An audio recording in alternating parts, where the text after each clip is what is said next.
Hey guys, this is Comic Uno, and today I'm doing an advanced review for Mob City episode 1 and 2. I had the opportunity to get an advanced copy, a DVD copy of Mob City from TNT, so thank you so much for that. And here is going to be the advanced review, see what I thought about it. Mob City is premiering December 4th. So if you want to go check that out, it's kind of a binge-watching show because they're doing a different layout. It's going to be Episode 1 and Episode 2 premiering December 4th. Then, the week after will be Episode 3 and 4. And then the week after that will be Episode 5 and 6. It's only 6 episodes, but it's going to be 2 hours each week. So I think that's very interesting, especially now in this age with Netflix, and we love binge-watching stuff.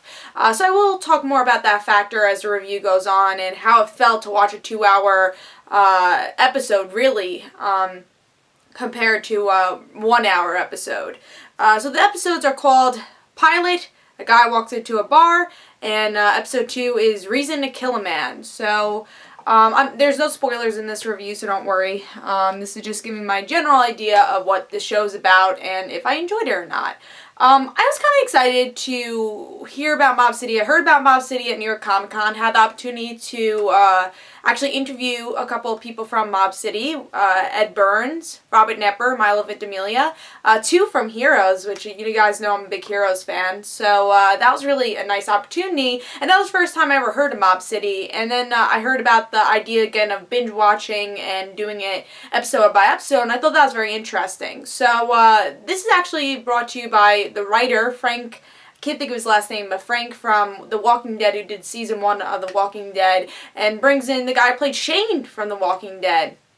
So there's actually a lot of familiar faces in this,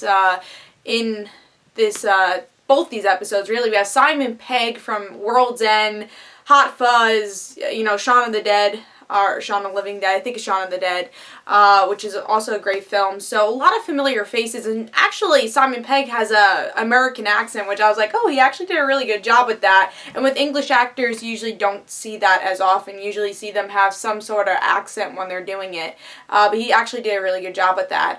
So the first episode is about Simon Pegg's character and making a deal with one of the mobsters, Robert Nepper's character, and on the way, we get to see our main character, who's played by Shane from The Walking Dead, and he's a cop, and we'll see a little bit of his dimensions, and he talks about black coats, white coats, and exactly what is he, and we learn throughout these 2 episodes, what is he? Is he a villain? Is he a hero? Is he something in between? We're going to learn throughout this, hopefully, this whole season, exactly who our main character is. So, we have other characters like, mostly, obviously, mobsters, like Milo Ventimiglia's character is the organizer. Robert Nepper is one of the big mobsters. And, again, we have actually the Jewish mob in this show. So I thought that was very interesting because usually you'll see the Italian mob. So it's actually going from history to the 40s and the 20s. So you get to see, this is definitely a period piece. So I thought that was very interesting to see all those different mobsters and then original characters like Shane's character, but also people from history. And then we have Simon Pegg's girlfriend, I think her name is Jasmine in the show, who also plays a strong character in this show, which is, she plays a very mysterious, intriguing character, and that's something I was intrigued throughout the episode. I think with episode 2, especially, you get intrigued with these characters. You're like, oh, this person has a story, this person has a story, oh, what's going to happen now? With episode 1, I'm going to say I was a little bit on the bored side at some points. I didn't really know what's going on. I think if you're a history buff, you'll totally know what's going on. It's like, oh, I know who that guy is, I know who that guy is, like, oh, they did this different, and I think that is interesting. But for me, I'm not a history buff, I don't know much about the mob, so I was a little lost in the first episode.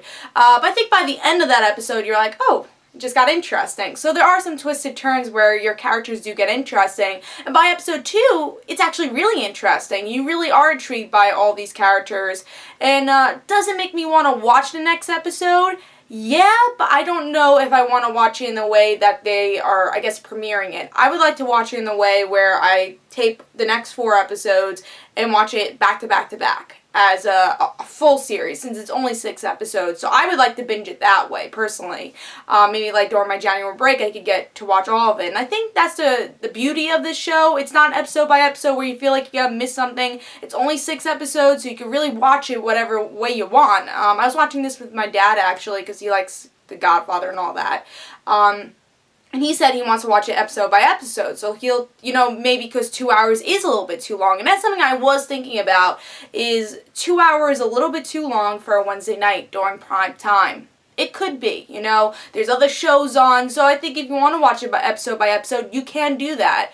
It's not just like, oh, you have to watch these 2 episodes, they're so connected. They're really not. You just get a fuller, especially for the 2-hour premiere now, I definitely recommend to watch 2-hour premiere. Don't watch just the first episode, watch the 2 episodes together, and then decide how you want to binge this show, if you're going to watch the show. Honestly, it is very interesting, again, especially with episode 2, there's a lot of twists and turns, the characters become more intriguing, but again, something that did make me a little bored or a little uninterested or feel like an outsider was I didn't know much of the history, and it seems that they want you to know the history before you go into this, or you have to like other mob stuff before this TV show. So that's really a complaint I did have. The setting was okay. Some of it seemed a little artificial, so I would like a better tone to this show. It felt like they didn't know what tone they really wanted. I thought that was a little bit of a problem.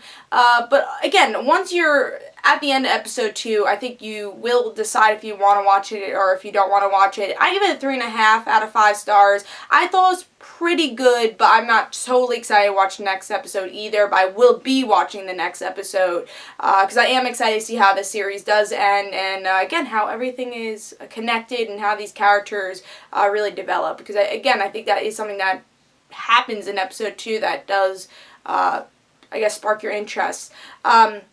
But watch Mob City December 4th. Tell me if you guys are interested in the show, or you're going to watch the show, how you plan to binge the show. Do you think this is a good idea with the whole Netflix and all the binging that's been going on in the past years? Tell me in the comments below. This is Comic Uno, and guys, don't forget to follow me on Twitter for Comic Uno and their end situations, and don't forget to like my Facebook page, and I'll see you guys later. Bye.